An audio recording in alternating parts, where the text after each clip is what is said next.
Hi అండి.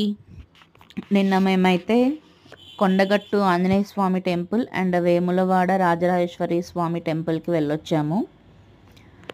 అది అనుకోకుండా సడన్ ప్లాన్. ఇంటి దగ్గర 2కి స్టార్ట్ అయితే రిటర్న్ వచ్చేసరికి 11 అయ్యింది. సో 2 టెంపుల్స్ కవర్ చేసుకున్నాము. అండ్ చక్కగా దారంతా చాలా బాగుందనమాట. రూట్ కూడా పెద్ద మనకి ఇబ్బందయితే ఏం లేదు.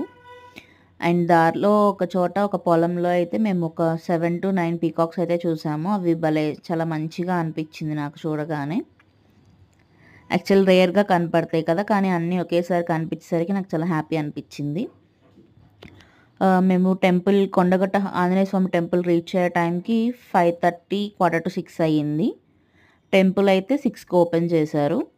అండ్ అక్కడ దర్శనం అవ్వంగానే నెక్స్ట్ వేములవాడ వెళ్ళి దర్శనం చేసుకుని తిరిగి ఇంటికొచ్చేసాం. ఇది మనకి హాఫ్ డే పట్టినట్టనమాట. వీక్ డేస్‌లో అయితే హాఫ్ డే పట్టింది. బట్ వీకెండ్స్ అయితే మరి ఇంకా ఎక్కువ టైం పట్టచ్చేమో. Bye bye.